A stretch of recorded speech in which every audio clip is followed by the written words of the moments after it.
Bible எங்காவது போட்டிருக்கா மனுஷன் எத்தனை வருஷம் இருப்பான்னு? போட்டிருக்கு. 120 வருஷம். யார் சொன்னது? மோசே எத்தனை வருஷம் வாழ்ந்தார்? 120 years. அதனால அவர் என்னன்னு சொல்லிட்டு போயிட்டாரு, மனுஷன் 120 வருஷம் இருப்பான். மோசே ஏன் 120 வருஷம் சொன்னார்னா, அவர் 40 வருஷம் பார்வோன் அரண்மனையில் இருந்தார், 40 வருஷம் வனாந்திரத்தில் இருந்தார், மறுபடியும் 40 வருஷம் இஸ்ரேல் ஜனங்களை நடத்தினார். அப்ப எத்தனை வருஷம் ஆச்சு? அதைத்தான் அவர் சொன்னாரே ஒழிய he is not talking about death. எல்லாருமே 120 சாகணும்னா அப்ப 120க்கு மேல யாருமே வாழலையா? வாழ்ந்தாங்களே. அடுத்தது, மனுஷனுடைய ஆயுசின் வருஷங்கள் 70, பலத்தின் மிகுதியால் 80. இப்ப இன்னைக்கு 80 வயசுக்கு மேல யாருமே இல்லையா? இருக்காங்களே. அப்ப அது யார் குறிக்கலன்னு அர்த்தம்? கர்த்தர் குறிக்கல. இந்த ஏஜ்க்குள்ள நீங்க மரிக்கணும்னு கர்த்தர் குறிக்கலையே. This is not the design of God. 80 வருஷம் தான் நீங்க உயிரோட இருக்கணும்ன்றது கர்த்தருடைய இது இல்ல. அதாவது உங்களை வாழ வைக்கிறதுக்கு ஒருத்தர் போராடணும் மாட்டு இருக்குது. ப்ளீஸ் நீங்க உயிரோட இருங்க ப்ளீஸ். நீடித்த நாட்கள்னா இங்கிலீஷ்ல அழகா போட்டிருக்கு, with long life I will satisfy. லைஃப்ல எண்டுங்கிறது எப்படி வரணும்னா, ஐயோ போயிருவேனேன்னு வரக்கூடாது, திருப்தியாய் ஃபுல்லி சாட்டிஸ்ஃபைட் ஆகி நீங்க கிளம்பணுமே ஒழிய பாதியில போக கூடாது.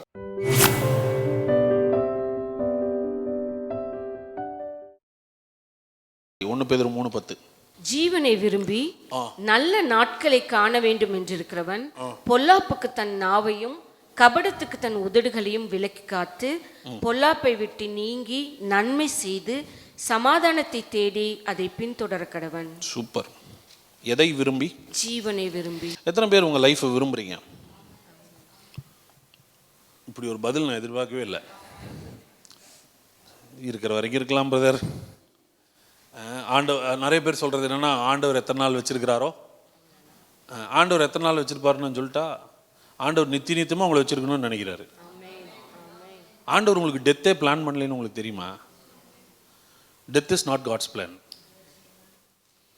நீங்கள் யாரை போல சிருஷ்டிக்கப்பட்டீங்க?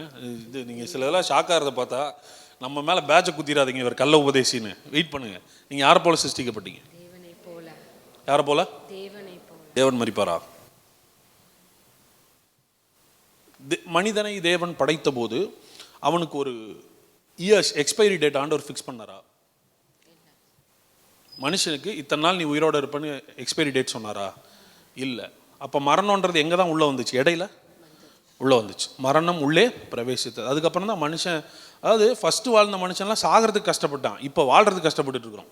டெத் அவ்வளோ உள்ள டாமினேட் பண்ணிடுச்சு. ஓகேங்களா? ஸோ இப்போ இதில் நிறைய பேர் என்ன சொல்கிறாங்கன்னா, கர்த்தர் ஆயுஷின் வருஷங்களை குறித்து வச்சிருக்கிறாரு அப்படின்னு சொல்கிறாங்க. அப்படி கிடையாது. பைபிள் எங்காவது போட்டிருக்கா மனுஷன் எத்தனை வருஷம் இருப்பான்னு? போட்டிருக்கு. 120 வருஷம். யார் சொன்னது அது? மோசே எத்தனை வருஷம் வாழ்ந்தார்? மோசே எத்தனை வருஷம்? 120 years. அதனால அவர் என்னன்னு சொல்லிட்டு போயிட்டாரு, மனுஷன் 120 வருஷம் இருப்பான்ட்டு போயிட்டார். மோசே ஏன் அப்படி சொன்னார் தெரியுமா? 120 வருஷம்னு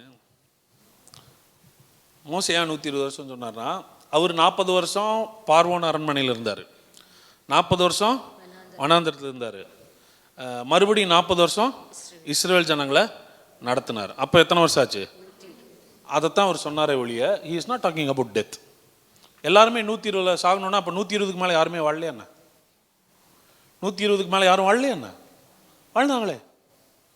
அடுத்தது, மனுஷனுடைய ஆயுசின் வருஷங்கள் 70, பலத்தின் மிகுதியால் 80. இப்போ இன்னைக்கு 80 வயசுக்கு மேலே யாருமே இல்லையா? இருக்காங்களே. அப்போ அது யார் குறிக்கலன்னு அர்த்தம்?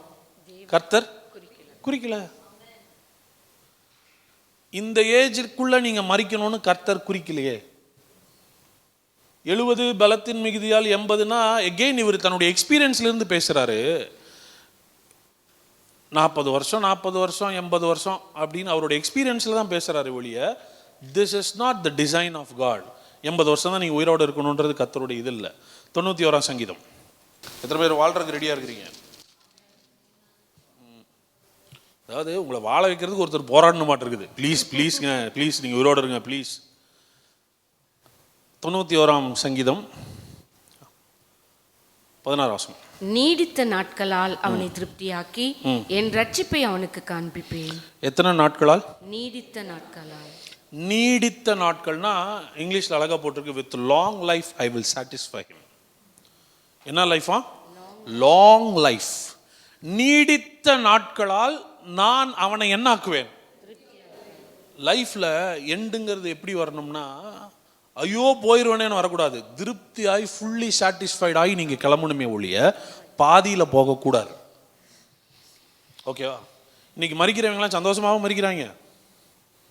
பயந்து பயந்து மரண பயம், ஐயோ இன்னைக்கோ நாளைக்கோ என்ன ஆகும் நாங்களா உங்களெல்லாம் விட்டுட்டு போயிடுவேனே. ஆனால் பைபிளில் முற்பிதாக்கள்லாம் மறித்தப்ப சந்தோஷமா போனாங்க. அவங்களே எல்லாரையும் கூப்பிட்டு வர சொல்லு, பிள்ளைய வர சொல்லு, பேரனை வர சொல்லு, பேத்தி எல்லாம் வாங்க, எல்லாம் வாங்க. எதுக்கு வர சொல்றீங்க? நான் கிளம்புறேங்கிறாரு. உங்களெல்லாம் பிளஸ் பண்ணிட்டு நான் என்ன பண்றேன், பிதாக்களோட சேர்க்கப்படுறேன். ஐ எம் லீவிங் திஸ் எர்த்துங்கிறாங்க. அப்படின்னா ஃபுல்லி சாட்டிஸ்ஃபைட், திருப்தியா வாழ்ந்துட்டேன், நல்லா வாழ்ந்துட்டேன், நான் பிதாக்களோட சேர்க்கப்படுறேன், வாங்க உங்களெல்லாம் என்ன பண்ணிட்டு போறேன். அப்ப கர்த்தர் மரணத்தை கர்த்தர் வெறுக்கிறார். அப்படி நீ மறிக்கணும்னா உன் மரணம் எப்படி இருக்கணும்னா நீடித்த நாட்களா சாட்டிஸ்ஃபைட் லைஃப் வாழ்ந்துட்டு அப்புறம் கிளம்பு. இனிமே உங்களுக்கு மரணம்னா இந்த மாதிரி தாட் வரட்டும். ஃபுல்லா சாட்டிஸ்ஃபைட் லைஃப் வாழ்ந்துட்டு தான் இந்த பூமியிலேருந்து கர்த்தர் எடுப்பார். நீங்க நல்லா வாழணும், லாங் லைஃப் வாழணும், திருப்தியா வாழணுமா. லைஃப்ல அந்த ஒரு சாட்டிஸ்ஃபேக்ஷன்றது ஆண்டு ரொம்ப முக்கியத்துவப்படுத்துறார். ஆமென்.